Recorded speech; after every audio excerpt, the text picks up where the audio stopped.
ଲକ୍ଷ ଟଙ୍କା। ଜଗତସିଂହପୁର ଜଣେ ହୋମିଓପାଥି ଡାକ୍ତର ଶାନ୍ତନୁ ଦାସ ତାଙ୍କ ବାଡ଼ିରେ ଫଳାଇଛନ୍ତି ଏ ବିଦେଶୀ ଆମ୍ବ।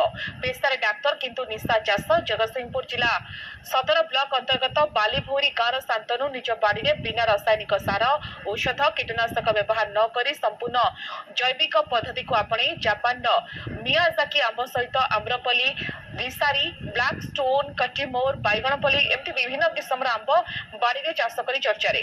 ଏଥିସହିତ ଥାଇଲାଣ୍ଡ ବରକୋଳି, ପିଜୁଳି, ଡାଳିମ୍ବ ଆଦି ମଧ୍ୟ ଚାଷ କରି ଚାଷୀଙ୍କ ପାଇଁ ଉଦାହରଣ ସୃଷ୍ଟି କରିପାରିଛନ୍ତି।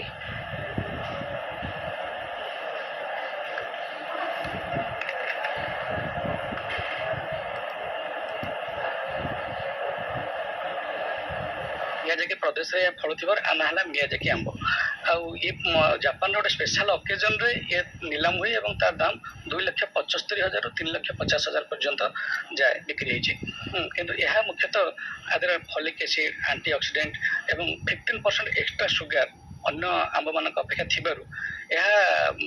मुख्यतः फिमेल मान क्षेत्र में बेसी आवश्यक और ब्रेस्ट कैंसर औषध बोली शुणी। रासायनिक खाद्य कौन नदी आम जैविक पदार्थ जो गोबर आउ गछ वृक्षर पत्र ये सड़े गछ मूल कंपोस्ट कर गछ मूल देचु तापर औषध किसी आम प्रयोग होनी आमर पियाज रसुण आव तेल युवा सब मिसेकरी गचर स्प्रे करे कौन रोग फोग जमी हेनी। ए वर्ष 40टा खंडे आंब पड़ी बहुत खुशी अच्छी सारे लगे बहुत जत्न निए औषध पत्र पकड़ साहय करे पानी फाणी दबार भी साहय करे से कहले जापान चारा मगा जाए पद्धति मु भी चाष करने को इच्छुक अच्छी से प्रणाली शिक्षा करने को आसी से जैविक उपाय चाष कर कौन रासायनिक सार ता दौना। इंडिया तो बर्तमान वेस्ट बेंगल रोचे पुणे भी चाष करा भी जड़े दी जन चाषी मुझे देखुली जड़े कटक जड़े अच्छा एमती गोटे दुटा जगार